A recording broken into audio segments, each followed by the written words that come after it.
தலைமையிலே நடனம் செய்யும் பாதத்தினை புகழ்வோம்.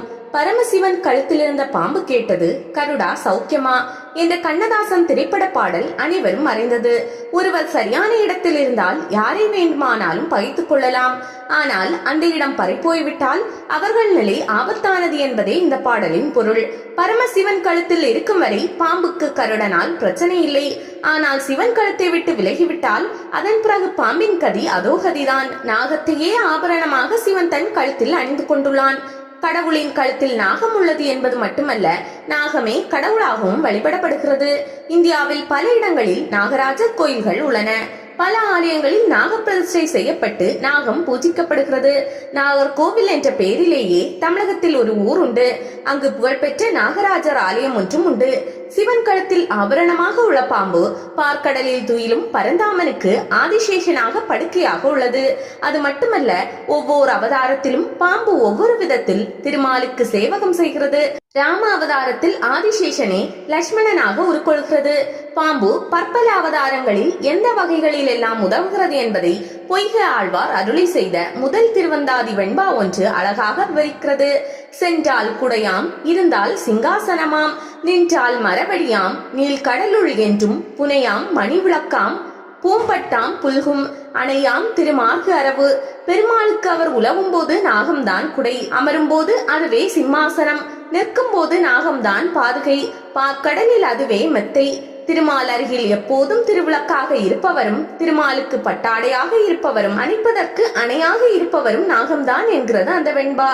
கிருஷ்ண அவதாரத்தில் தன் மனைவி தேவகிக்கு குழந்தையாக பிறந்த கண்ணனை யசோதை இல்லத்திற்கு கொட்டும் மலையில் கூடையில் எடுத்து செல்கிறார் வசுதேவர். அப்போது கண்ணன் மேல் மழைநீர் விழாதவாறு தன் படத்தையே குடையாக விரித்து உடன் செல்வது ஆதிசேஷன் என்ற பாம்புதான் என்பதை விவரிக்கிறது கண்ணன் கதையை சொல்லும் பாகவத புராணம். திருமால் கண்ணனாக அவதரித்த போது சின்ன கண்ணன் காளிங்கன் என்ற பாம்பின் தலை மீது பாதங்களை பதித்து நடனமாடினானே, அது அவன் லீலைகளில் ஒன்று. பாம்பு தலைமையிலே நடம் செய்யும் பாதத்தினை புகழ்வோம் என கண்ணனின் லீலை குறித்து பாடி மகிழ்கிறார் பாரதியார். பார்க்கடலில் இருந்து அமிர்தம் வெளிப்பட உதவுவது வாசுகி என்ற பாம்புதான். வடவரையை மத்தாக்கி வாசுகியை நானாக்கிதான் தேவர்களும் அசுரர்களும் பார்க்கடலை கடைகிறார்கள். இந்நிகழ்ச்சியை இளங்கோ அடிகள் எழுதிய சிலப்பதிகாரம் பேசுகிறது. வடவரையை மத்தாக்கி வாசுகியை நானாக்கி கடல் வண்ணன் பண்டொரு நாள் கடல் வயிறு கலக்கினேனே, கலக்கியகை அசோதையார் தட கயிற்றால் கட்டுண்கை மலர் கமல புந்தியான் மாயமோ மருட்கைத்தே என புகழ்கிறது அந்த பாடல். அமுதத்திற்காக பார்க்கடலில் கடைந்த போது அதிலிருந்து கொடிய அலகால விஷமும் வெளிப்பட்டது. அதை தாமருந்தி தேவர்களை காப்பாற்றினார் சிவபெருமான். அந்த நஞ்சு சிவனின் வயிற்றுக்குள் போனால் அவர் வயிற்றில் இருக்கும் உலகங்கள் அனைத்தும் பாதிக்கப்படுமே என கவலை கொண்டாள் பார்வதி. திருமணத்தின் போது சிவன் கையை பிடித்தவள் இப்போது அவன் கழுத்தை பிடித்தாள். நஞ்சு சிவன் கழுத்திலேயே நின்றது. அவன் நீலகண்டன் ஆனான். இவ்விதம் அன்னை பார்வதியின் செய்கையால் உலக உயிர்கள் காப்பாற்றப்பட்டன. நம் ஆன்மீகம் குண்டலினி சக்தி பற்றி பேசுகிறது.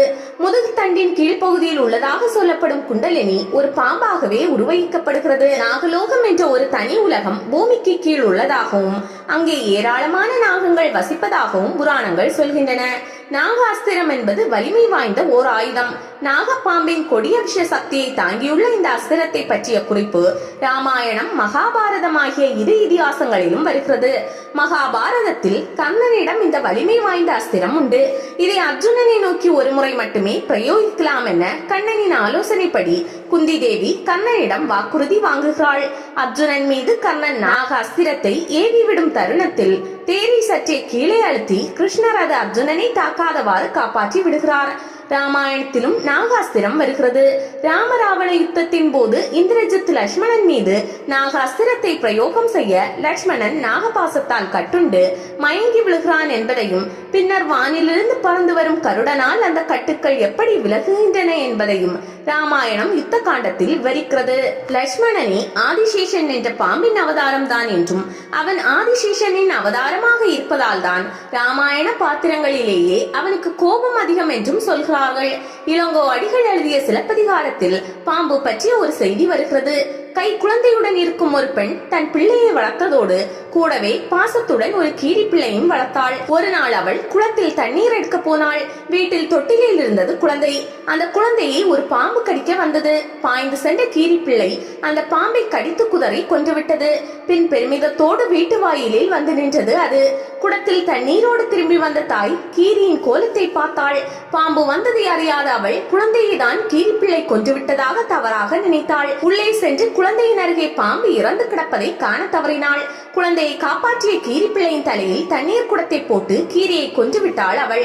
அந்த கொடும்பாவத்திலிருந்து அவள் விடுபட கோவலன் எவ்விதம் உதவி செய்தான் என்பதை விவரிக்கிறது சிலப்பதிகாரம்.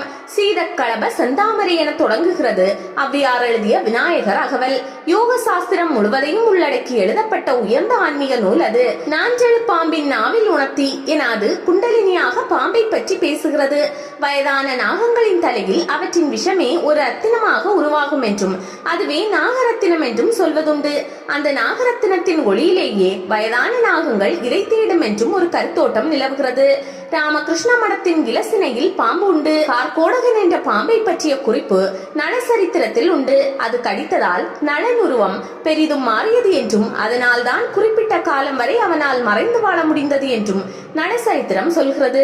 காட்டுத்தீ பற்றிய போது அதில் சிக்கி தவித்துக் கொண்டிருந்தது கார்கோடகனாகம். அதை காப்பாற்றுகிறான் நளன். அப்போது தன்னை கையில் ஏந்தியவாறு 10 அடி நடந்து 10வது அடி முடியும் போது தசை என்று சொல்லுமாறு கேட்டுக்கொள்கிறது நாகம். நளனும் அவ்விதமே செய்கிறான். தசை என்ற சொல்லுக்கு சமஸ்கிருதத்தில் 10 என்றும் கடி என்றும் 2 அர்த்தங்கள் உண்டு. கடி என்ற அர்த்தத்தையே தான் எடுத்துக்கொண்டதாக சொல்லும் கார்கோடக நாகம் நளனை கடிப்பதையும் அந்த நாக விஷத்தால் நளனின் தோற்றம் குறுகியதாகவும் கரிய நிறமுடையதாகவும் மாறுவதை நளசரித்திரம் படிப்பவர்கள் பிரமிக்கும் வகையில் விவரிக்கிறது.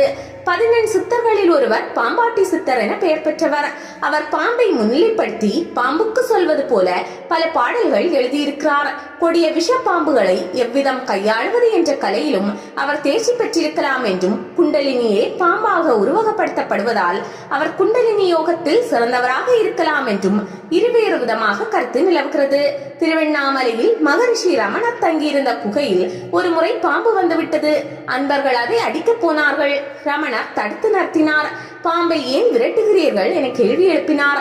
நீங்கள் தங்கியிருக்கும் குகையில் பாம்பு வந்துவிட்டது, அதனால் அதை அடிக்கிறோம் என்றார்கள். குகை என்பது பாம்புகளின் வசிக்கும் இடம் அல்லவா? அது தங்கியிருக்கும் இடத்திற்கு நாம் வந்துவிட்டு அதை விரட்டுவது நியாயமா? சற்று பொறுங்கள், அதுவே தானாக விலகி சென்றுவிடும் என ரமணர் அறிவுறுத்தினார்.